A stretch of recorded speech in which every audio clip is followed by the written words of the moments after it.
이런 것 저런 것 다 통하지 않는 정청래 위원장. 강하면 부러진다는 옛말이 있지만 지금은 유연하게 기분 상하는 일 없게 이러저러한 것들로 고민할 만큼 한가롭지 않습니다. 유연하게 배려하면 바로 물어뜯을 상대에게 좋은 게 좋다는 식의 배려는 결국 상처만 남습니다.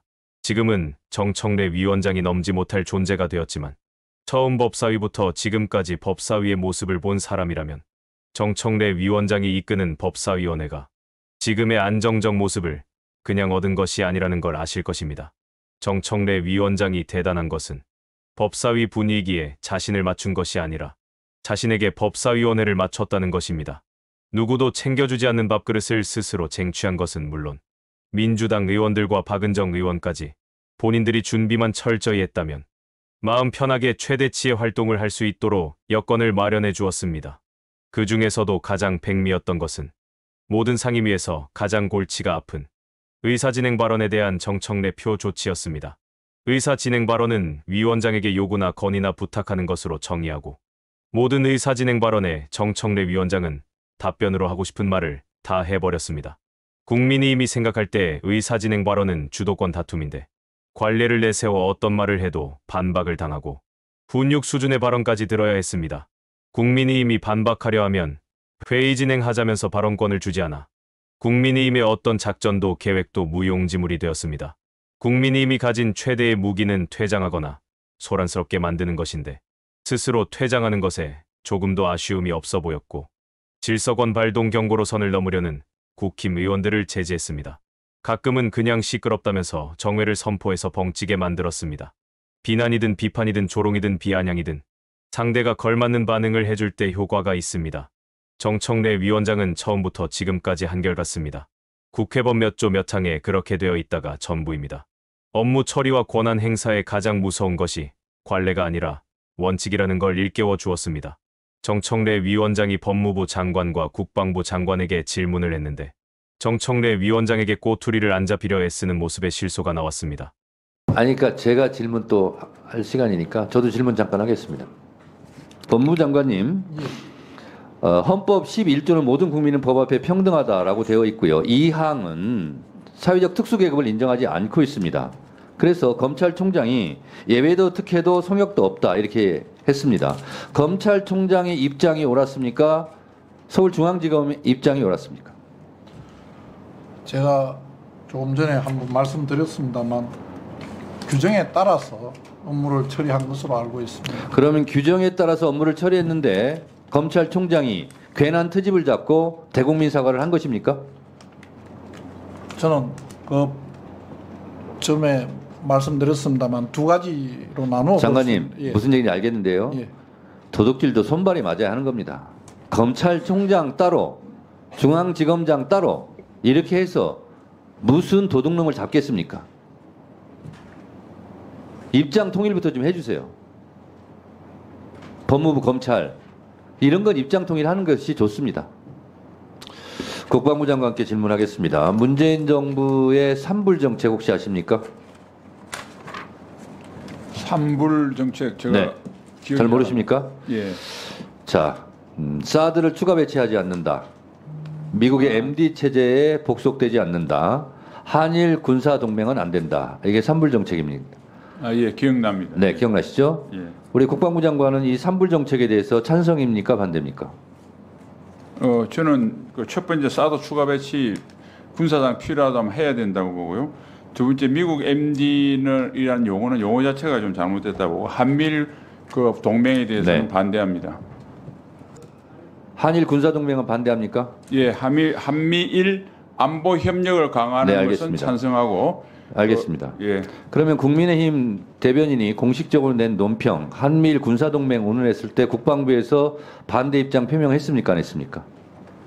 그 표현에 대해서는 국민의힘에서 그 정정한 걸로 알고 있습니다. 아니, 그러니까 문제가 됐을 때 정정한 거죠.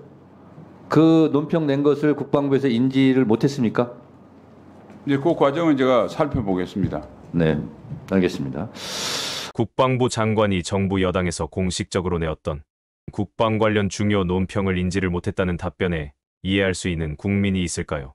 우리 신원수직 국방부 장관은 국방위 간사 시절에 이종섭 장관과 8월 11일까지는 전화를 한 번도 하지 않았다. 이렇게 발언한 적이 있습니다. 근데 나중에 드러난 것은 8월 11일까지 전화를 한 번도 안 한 것은커녕 17번을 했습니다. 이 부분에 대해서 본인이 사과할 용의가 있습니까? 거짓말한 거에 대해서? 위원장님 그때 분명하게 그 속기록을 보면 네. 최상병과 관련된 그 사항에 통화를 안 했다고. 자, 그런 그랬죠. 전제 조건을 했다라고 말씀하시는 걸 들었는데요. 결과적으로 17번 통화를 했잖아요. 최상병과 전화를 했건 안 했건 간에 그것과는 상관없이 어쨌든 장관이 그때 간사하실 때 얘기는 이종섭 장관과 통화하지 않았다. 이게 방점이에요. 근데 통화는 17번 했죠. 그 몇 번인지는 제가 기억이 나지 않는데 최상병과 자, 관련돼서 장관님, 통화 안 했다고 이런 했기 때문에 경우는요. 이런 경우는 그냥 솔직하게 툭 터놓고 사과하고 넘어가는 게 좋습니다. 제가 봤을 때는. 아닙니다. 제가 알겠습니다. 사과할 의향이 사과를 없군요. 하는데 그건 최상병과 관련 통화를 안 했다는 거예요. 알겠습니다. 네. 임성근 사단장이 명예 전역 신청을 했다고 그러는데 이유가 뭡니까? 명예 전역 신청한 이유가? 그 이유는 자세히 듣지 않았는데 해군본부에서 지금 심사할 사항입니다. 근데 아까 박지원 의원님 말씀하신 일반적인 법의 그 성격상 네. 해군에서 잘 판단하겠지만 어려운 것으로 저는 네. 법적으로 보고를 받았습니다. 국방부 장관께서는 명예 전역은 어렵다, 불가능하다 이런 입장이신 걸로 알겠습니다. 장관님, 얼마 전에 12사단에서 신병 얼차례 사건이 발생했고 그래서 중대장과 부중대장이 구속됐죠. 그렇습니다. 네, 잘못된 일이죠. 잘못됐습니다. 적용된 형법이 어떤 법이었습니까? 그 직권 남용과 그 그렇습니다. 가혹행위 뭐 이런 것들을 군형법 제62조 가혹행위입니다.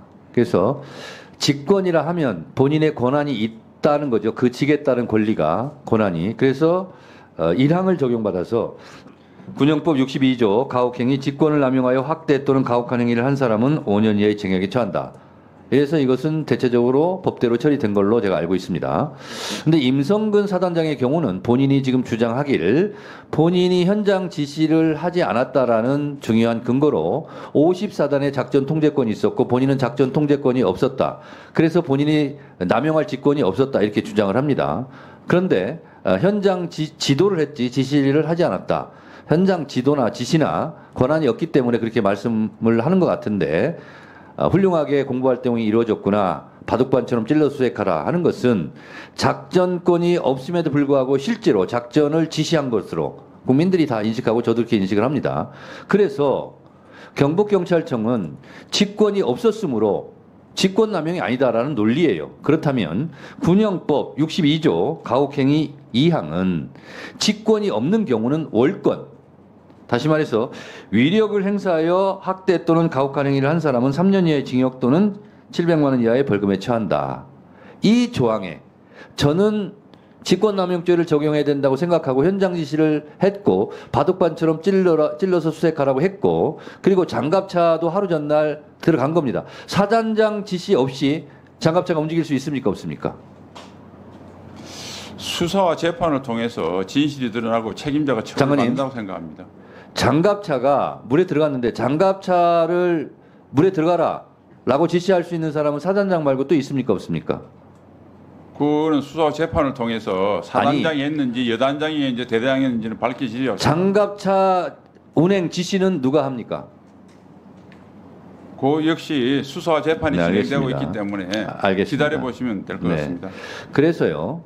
저는 직권남용죄를 적용하는 것이 맞다고 보는데 경북청의 논리를 백보양보해서 인정하더라도 임성근 사단장은 작전지휘권이 본인이 없다고 주장하니 직권남용이 아니라 월권행위입니다. 그러면 군형법 62조 2항으로 다스려야 함이 마땅하다라고 생각합니다. 국방장관 어떻게 생각하십니까? 그 역시 법리적 판단은 수사와 재판을 통해서 알겠습니다. 결론이 나리라고 생각합니다. 그래서 지금 이것이 수사 중이기 때문에 명예 전역은 불가능하다라는 걸로 국방부 입장을 확인하겠습니다. 제 질의 마치겠습니다. 검사 탄핵에 대해서 박은정 의원이 의사 진행 발언을 했습니다. 다음 박은정 의원님. 네. 네, 조국혁신당 박은정입니다. 그 검사의 탄핵 제도는 검사가 마치 뭐 대단한 사람들인 것처럼 탄핵을 해서는 절대로 안 되는 것처럼 말씀들을 하고 계시는데요. 실제로는 검사 직무의 완전성, 무결성이 요구되는 그런 직무입니다. 그래서 한 나라의 형사사법 체계는 민주주의를 실현하는 가장 중요한 도구이고 선거법 위반 사건이라든가 이런 것들을 수사하는 것이 검사입니다. 그래서 검사의 탄핵 제도는 통상적으로 이루어져야 되고 지금 문제가 된 탄핵 소추된 검사가 지금 탄핵 소추된 사유들을 보면 굉장히 중대합니다. 만일에 인정될 경우에. 그래서 이 부분에 대해서는 검사에 대해서 국회가 감독해야 합니다. 그런데 검사에 대한 파면 제도는 없습니다. 검사를 파면하기 위해서는 반드시 국회의 탄핵, 소추만이 가능합니다. 검사에 대해서는 검사징계법상 해임만이 가능합니다. 그래서 국회가 이런 위법한 수사, 위법한 중대한 위법이 있는 수사를 한 검사에 대해서 탄핵하는 것은 국회의 당연한 직무라고 할 것입니다. 지금 탄핵 소추된 김영철 검사에 대한 위증교사, 별건 수사와 관련된 부분, 그 다음에 살아있는 권력에 대한 봐주기 수사, 직무유기, 이 의혹들은 인정이 된다면 굉장히 중대한 위법성을 가지는 것들입니다. 그래서 법사위에서 반드시 조사를 해서 그 결과를 보고해야 한다고 생각합니다. 그래서 그중에 특히 별건 수사 관련해서는 경찰청법과 시행령상에 없는 이런 부분에 대해서 어떻게 수사가 가능했는지를 반드시 조사를 해야 됩니다. 이 부분, 위법한 시행령에 기한 검사의 직접 수사와 관련해서는 한동훈 특검법에 저희가 수사 대상으로도 조국혁신당에서 발의를 했습니다. 그래서 이 김영철 검사에 대한 탄핵, 소추와 관련된 조사에서 관련된 증인들에 대한 조사는 반드시 필요하다고 저는 생각합니다. 국회에서 탄핵하고 헌재에서 파면하지 않으면 수사 종결권, 기소권, 영장 청구권을 다 가진 것도 모자라 검사는 어떤 잘못을 해도 파면되지 않는 권리까지 누리고 있습니다. 미국에서는 무리한 기소 하나만 가지고도 즉각 그 직에서 검사를 파면시킬 만큼 검사가 직무로 해악을 끼치는 것을 견제합니다. 건강한 사정기관은 대한민국 민주주의를 발전시키는 교두보가 되지만 정치 노름에 함몰된 사정기관은 대한민국 민주주의를 근본부터 파괴하는 악이 축이 됩니다. 오늘 영상은 여기까지입니다. 시청해주신 여러분 고맙습니다.